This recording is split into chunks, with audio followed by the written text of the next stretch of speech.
ದಾಳಿಂಬೆ ತೋಟಕ್ಕೆ ನುಗ್ಗಿದ 2 ಥಾರ್ ಜೀಪ್ಗಳು ನಂದಿಗಿರಿಧಾಮ ಪೊಲೀಸ್ ಠಾಣೆ ಎದುರೇ ಅಪಘಾತ ಸಂಭವಿಸಿದೆ. ನೋಡಿ, ದ್ರಾಕ್ಷಿ ತೋಟಕ್ಕೆ 2 ಥಾರ್ ಜೀಪ್ಗಳು ನುಗ್ಗಿದೆ ಅಂತೆ.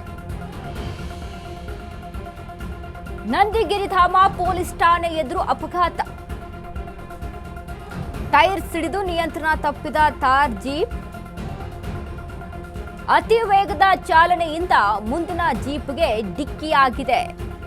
2 ಜೀಪ್ಗಳಿಗೂ ಡಿಕ್ಕಿ ಹೊಡೆದು ಅಪಘಾತ ಸಂಭವಿಸಿ ತೋಟದ ಒಳಗೆ ಕಾರ್ಗಳು ನುಗ್ಗಿಬಿಟ್ಟಿದೆ. ಅದೃಷ್ಟವಶಾತ್ ಯಾವುದೇ ಪ್ರಾಣಾಪಾಯ ಸಂಭವಿಸಿಲ್ಲ. ಘಟನೆಯಲ್ಲಿ ರೈತನ ದಾಳಿಂಬೆ ತೋಟಕ್ಕೆ ಹಾನಿಯಾಗಿದೆ. ಹೈದರಾಬಾದ್ನಿಂದ ಬೆಂಗಳೂರಿಗೆ ಬರ್ತಿದ್ದಂತ 2 ಥಾರ್ ಜೀಪ್ಗಳು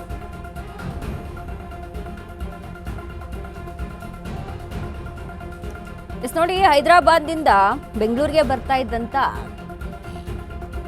2 ಥಾರ್ ಜೀಪ್ಗಳು ಏಕಾಏಕಿಯಾಗಿ ಟೈರ್ ಬ್ಲಾಸ್ಟ್ ಆಗಿ ದ್ರಾಕ್ಷಿ ತೋಟಕ್ಕೆ ನುಗ್ಗಿದೆ. ಒಂದು ರೆಡ್, ಒಂದು ಬ್ಲ್ಯಾಕ್.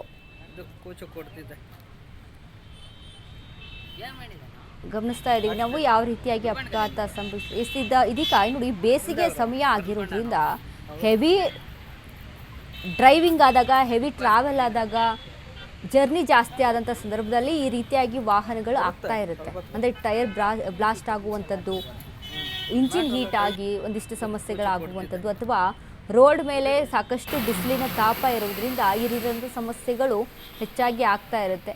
ಸೊ ಇಲ್ಲಿ ದ್ರಾಕ್ಷಿ ತೋಟಕ್ಕೆ 2 ಥಾರ್ ಜೀಪ್ಗಳು ನುಗ್ಗಿರುವಂಥದ್ದು, ಅಲ್ಲಿ ಒಂದಿಷ್ಟು ಗಾಡಿಗಳಿಗೆ ಹಾನಿ ಸಹಿತ ಆಗಿದೆ ಅನ್ನುವಂಥ ಇನ್ಫಾರ್ಮೇಷನ್. ಸದ್ಯಕ್ಕೆ ಈ ಬಗ್ಗೆ ನಂದಿಗಿರಿಧಾಮ ಪೊಲೀಸ್ ಠಾಣೆಯ ಅಂಡರಲ್ಲಿ ಇದು ಒಂದು ಬರುತ್ತೆ.